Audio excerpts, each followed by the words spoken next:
अच्छा बच्चों, तो अगर हम यूनिट वेक्टर की बात करें तो यूनिट वेक्टर के बारे में थोड़ा सा हम पहले भी जानते हैं, क्योंकि जब हमने वेक्टर को लिखने के तरीके सीखे थे तो आपको याद हो तो वहाँ पे मैंने आपको बताया था कि वेक्टर को अगर हम लिखें तो उसको लिखने का ये एक तरीका है कि फॉर एग्जांपल मेरे पास कोई भी वेक्टर है, कोई भी, ठीक है जी। लेट्स से मैं कहता हूँ मेरे पास इस वक्त ए वेक्टर है। मेरे पास क्या है? ए वेक्टर। ठीक हो गया।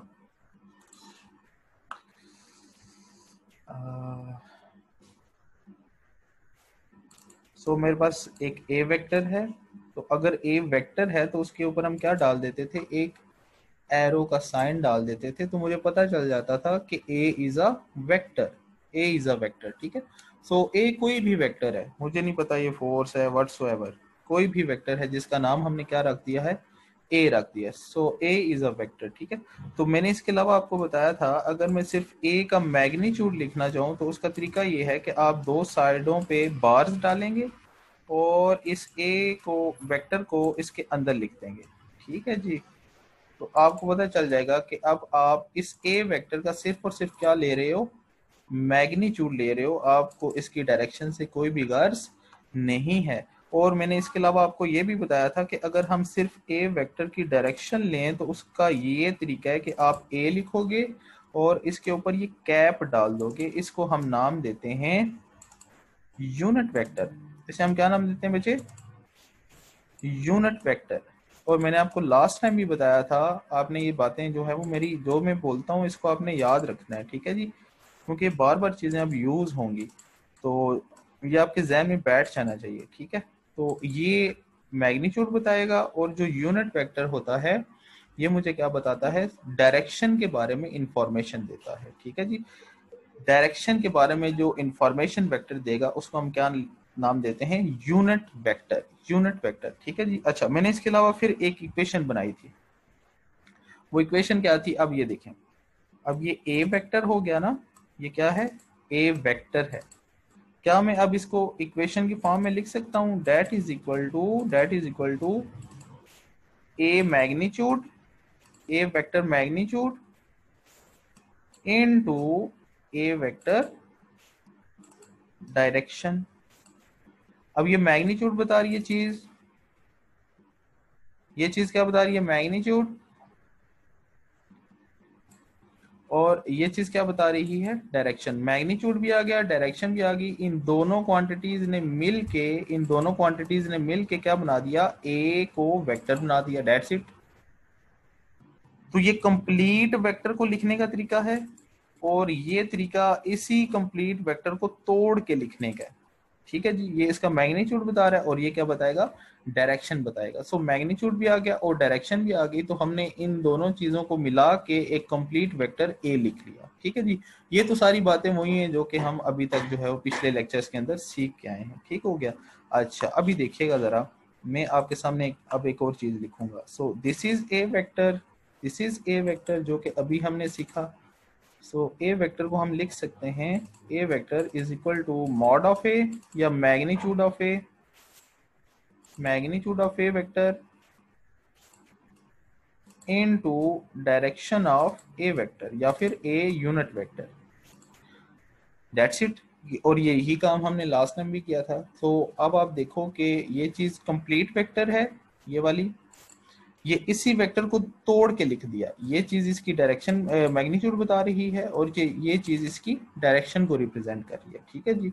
इसको हम मॉडुलस ऑफ ए भी कहते हैं, ठीक है। और इसको यूनिट वेक्टर कहते हैं। इसको हम क्या नाम देंगे? Unit vector. मतलब ये क्या बताएगा आपको? सिर्फ और सिर्फ डायरेक्शन बताएगा। अच्छा, मुझे अब एक बात बताएं, क्या मैं अब इसको यूं भी लिख सकता हूं? देखिएगा जरा गौर से, A unit vector that is equal to a vector divided by a mod of a या magnitude of a vector। कि अब आप देखो कि हमने किया क्या है एक्चुअली, कि हमने ये चीज इधर क्या हो रही थी? मल्टीप्लाई, क्योंकि मैंने ए यूनिट वेक्टर निकालना है, ठीक है। तो ये चीज इधर मल्टीप्लाई हो रही थी, हम उसको जो है वो इक्वेशन की दूसरी साइड पे लेके गए हैं, इधर मल्टीप्लाई हो रहा था तो उधर जाके क्या हो गया, डिवाइड हो गया। ठीक है, तो ए यूनिट वेक्टर जो है वो हमारे पास ऑब्टेन हो गया, A vector divided by magnitude of A vector, A vector divided by magnitude of A vector.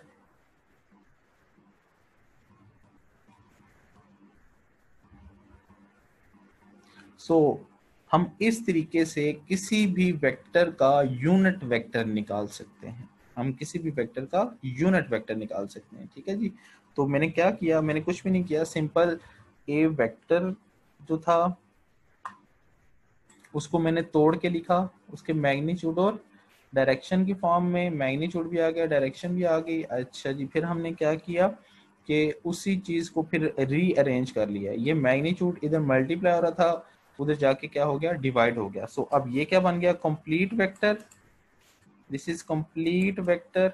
और ये क्या बन गया, इसी वेक्टर का मैग्नीट्यूड। तो यूनिट वेक्टर कैसे ऑब्टेन होगा, जब आप किसी भी वेक्टर को उसी वेक्टर के मैग्नीट्यूड से डिवाइड कर दो तो आपको उस वेक्टर का यूनिट वेक्टर या फिर वो वेक्टर जो कि डायरेक्शन बता रहा होगा वो आपको ऑब्टेन हो जाएगा। ठीक हो गया, और यही चीज बुक में लिखी है, देखें जरा क्या कह रहा है, the unit vector is obtained by dividing vector by its own magnitude. कि यूनिट वेक्टर कैसे हासिल होता है कि जब आप एक वेक्टर को उसी के मैग्नीट्यूड से डिवाइड कर दें तो आपके पास यूनिट वेक्टर बेटा आ जाता है। ठीक है जी, तो ये चीज देखिए, और यही इक्वेशन जो है वो यहाँ पे भी मेंशन की गई है कि उसमें क्या किया गया है कि वेक्टर को उसी के मैग्नीट्यूड से डिवाइड कर दिया गया है। ठीक है, तो आपके पास जो यूनिट वेक्टर है बच्चे वो ऑब्टेन हो गया। ठीक है, so that is the method जिसके जरिए हम यूनिट वेक्टर को देख सकते हैं। ठीक है, तो अगर हम इसकी डेफिनेशन की तरफ आए तो डेफिनेशन हमें क्या बता रही है, द डायमेंशन लेस वेक्टर, इस वर्ड को फिलहाल आप छोड़ दें, इस वर्ड को फिलहाल आप स्किप करें। ठीक है जी, क्योंकि इस वर्ड का जो रिलेशनशिप है वो हमारे फर्स्ट चैप्टर से है। सो हम इसको यूं पढ़ेंगे, the vector having magnitude 1 and used to represent the direction of a vector is called the unit vector. The vector having magnitude 1, this is very important statement, ये एक ऐसा वेक्टर है, यूनिट वेक्टर एक ऐसा बच्चे वेक्टर होता है जिसका मैग्नीट्यूड बच्चे हमेशा क्या होगा, 1 के इक्वल होगा। इसी वजह से हम इसको यूनिट वेक्टर कह रहे हैं। जरा गौर कीजिएगा, यूनिट का क्या मतलब होता है, यूनिट बताइए मुझे, यूनिट का क्या मतलब होगा उर्दू में, उर्दू में इसका मतलब होता है बच्चे इकाई, बेशक आप सर्च कर लीजिए इकाई। ठीक है, तो उर्दू में इसका मतलब होता है एक, इकाई, यूनिट, 1। तो इसका मतलब ये हुआ बच्चे कि ये एक ऐसा वेक्टर है हमारे पास जिसका मैग्नीट्यूड हमेशा 1 होगा, और ये सिर्फ और सिर्फ किसके लिए यूज हो रहा है, डायरेक्शन की रिप्रेजेंटेशन के लिए। So it is used to represent the direction of a vector. तो ये हमेशा किस लिए यूज होगा, वेक्टर की डायरेक्शन को बताने के लिए। तो यहाँ पे भी आप देखो यही चीज हो रही है ना। ठीक है, अब जब ये इक्वेशन मैंने लिखी है आपके सामने, A vector is equal to magnitude of A vector into direction of A vector. ठीक है, अब ये जो वेक्टर है ये सिर्फ और सिर्फ डायरेक्शन बताएगा, इसका मैग्नीट्यूड के साथ लेना देना नहीं है। इसका अपना मैग्नीट्यूड कितना होगा, हमेशा 1 होगा। मैं कहता हूं नहीं जी 1 नहीं है, मैं कहता हूं 2 है। तो बच्चे अगर इसका 2 मैग्नीट्यूड हो जाए तो ये 2 इसके साथ मल्टीप्लाई, इस मैग्नीट्यूड के साथ मल्टीप्लाई होके ये तो मैग्नीट्यूड ही उसका चेंज कर देगा। तो ये तो हमारी सारी जो है वो कैलकुलेशन गलत होगी। ठीक हो गया, तो इस वजह से जो है वो हमारे पास यूनिट वेक्टर होगा उसका मैग्नीट्यूड हमेशा क्या होगा बच्चे, that should be 1, that should be 1। ये अपने बात याद रखनी है। ठीक है, तो अभी तक हमारी बातें क्या क्लियर हुई हैं कि यूनिट वेक्टर एक ऐसा वेक्टर है जो कि डायरेक्शन की रिप्रेजेंटेशन के लिए यूज होता है। किसके लिए यूज होगा, डायरेक्शन की रिप्रेजेंटेशन के लिए, और इसका अपना मैग्नीट्यूड कितना होगा, हमेशा 1 के इक्वल होगा। अभी हम प्रूफ भी करेंगे ये हाल ही हम यहाँ पे बातें नहीं करेंगे, आपके सामने मैं प्रूफ भी करूंगा कि वाकई ही जो हमारे पास यूनिट वेक्टर होता है उसका मैग्नीट्यूड क्या निकलेगा, 1 निकलेगा। और ये प्रूफ में आप देखोगे खुद, ठीक है, लेटर ऑन जब मैं इस चैप्टर के आगे मजीद चलूंगा, ठीक है। मैं एक एग्जांपल करूंगा जिसमें आपको क्लियर हो जाएगा कि वाकई ही जो हमारे पास यूनिट वेक्टर है उसका मैग्नीट्यूड क्या निकलता है बच्चे, वो 1 ही निकलेगा। Is that clear? ठीक हो गया। तो अभी तक हमने ये देखा कि यूनिट वेक्टर है क्या, यूनिट वेक्टर को निकाला किस इक्वेशन से जा सकता है, ठीक है जी। और यूनिट वेक्टर को हम यूज क्यों करते हैं, unit vector is use to represent the direction of vector. और इसका अपना मैग्नीट्यूड हमेशा क्या होता है, दैट इज इक्वल टू 1। इसका अपना मैग्नीट्यूड हमेशा कितने के बराबर होगा, 1 के बराबर होगा। Is that clear? Is that clear? यहां तक अगर किसी भी बच्चे को कोई भी क्वेश्चन है तो वो कर लें ताकि हम आगे फिर मूव करें। जी बच्चे, एनी क्वेश्चन? मैसेज करके पूछ लें अगर कोई भी सवाल है तो।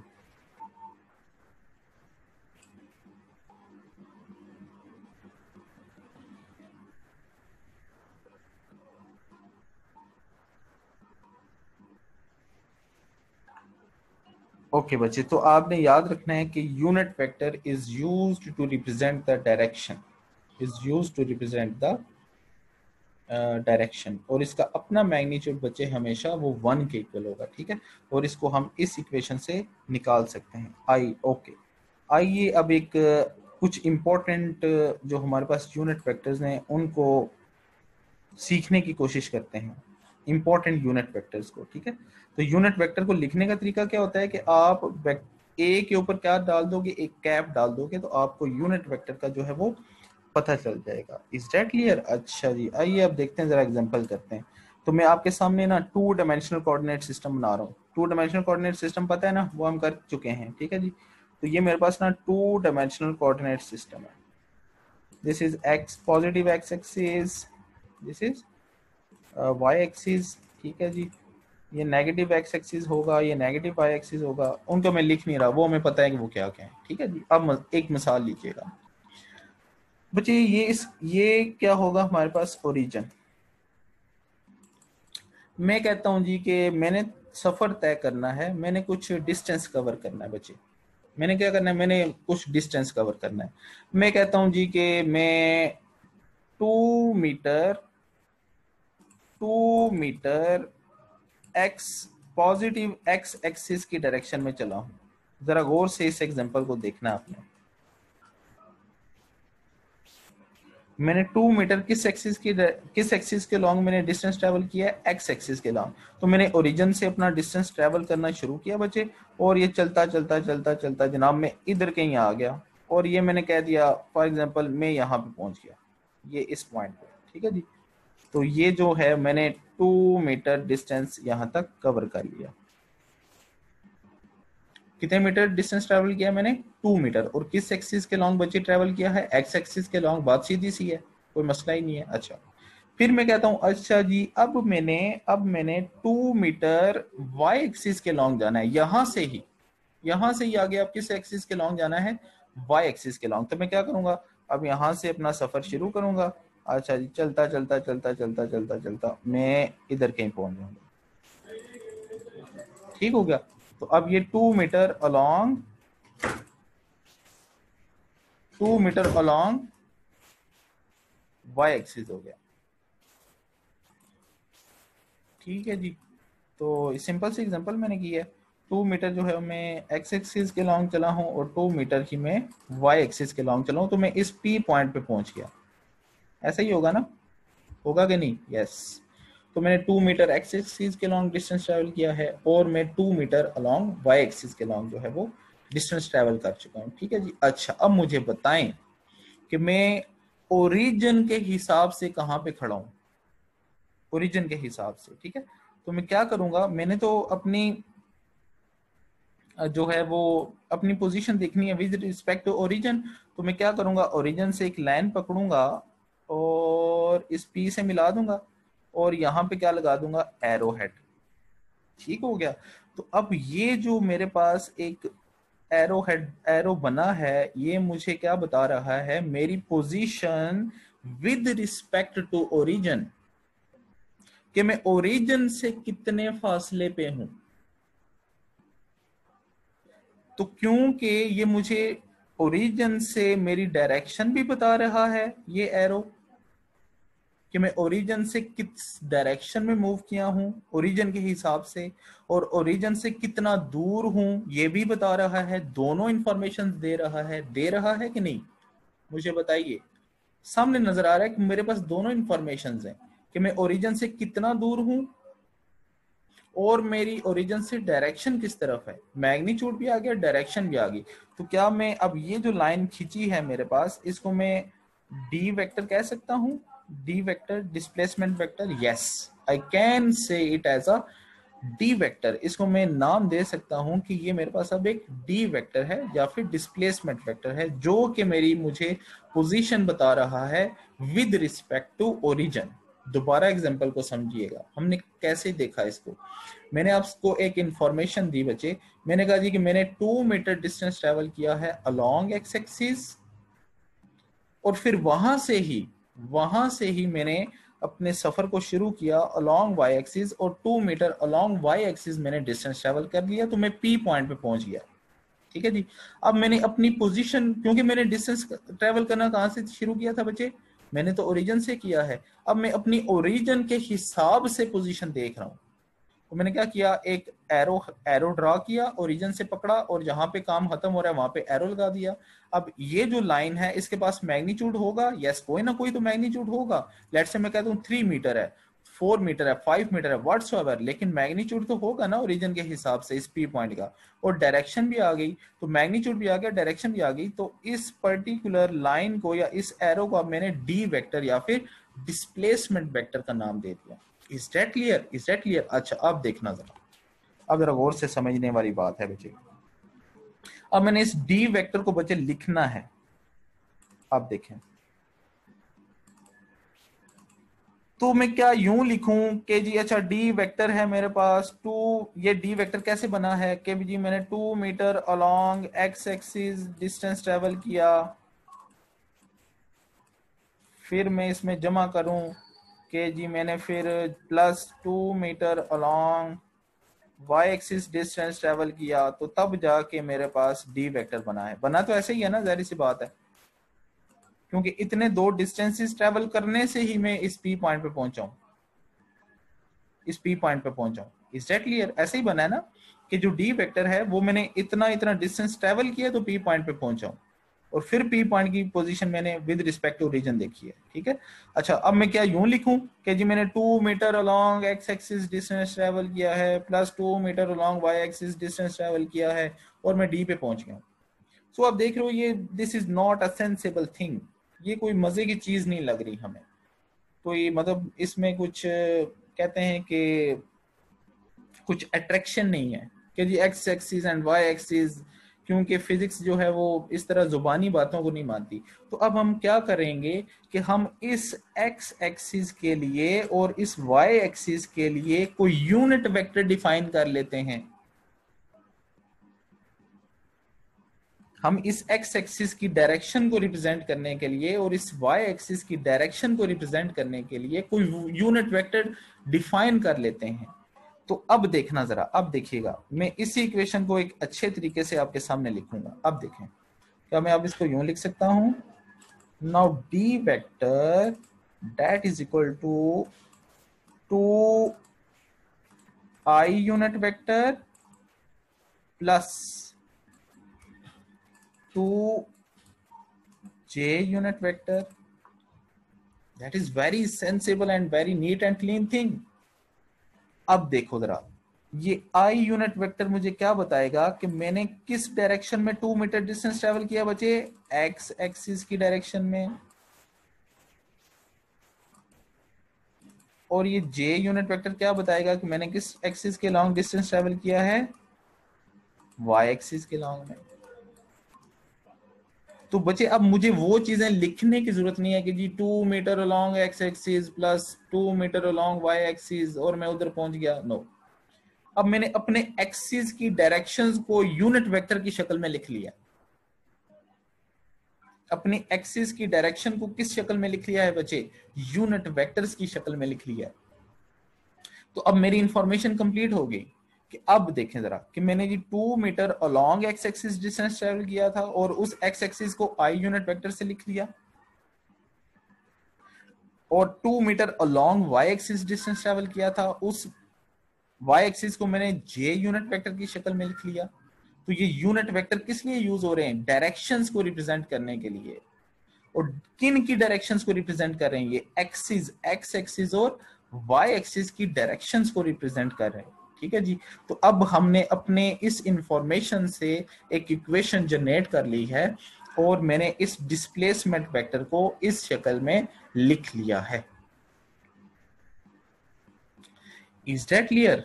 ठीक हो गया बच्चे? तो हमारे पास एक बड़ी जबरदस्त चीज सामने आ चुकी है कि अब हम एक्सिस को यूनिट वेक्टर्स की शक्ल में, एक्सिस की डायरेक्शन को यूनिट वेक्टर की शक्ल में रिप्रेजेंट करेंगे।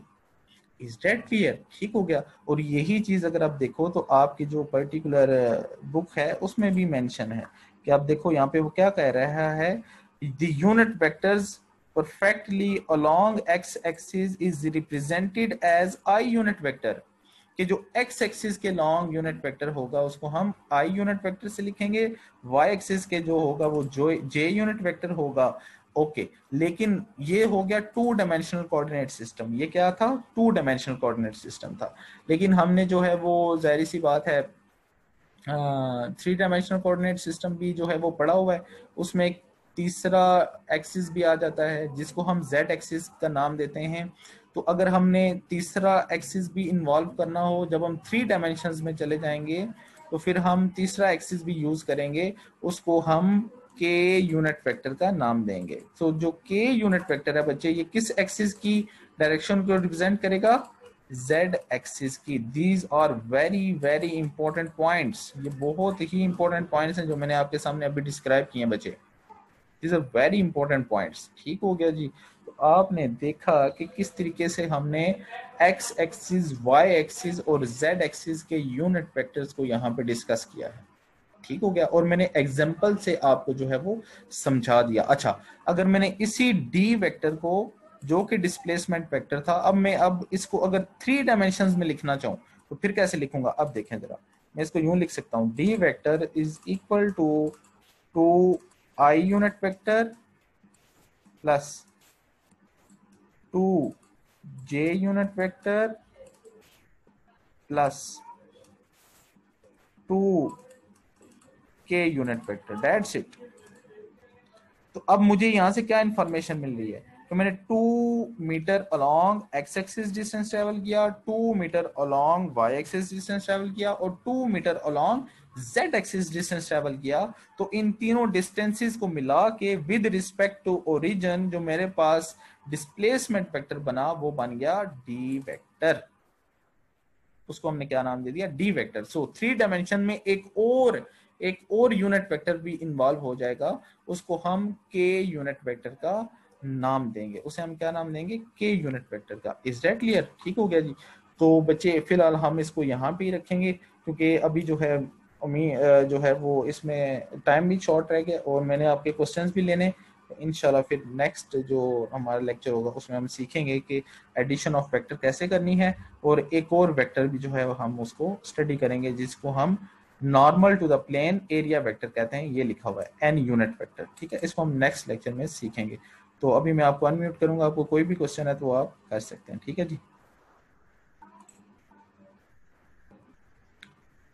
ओके।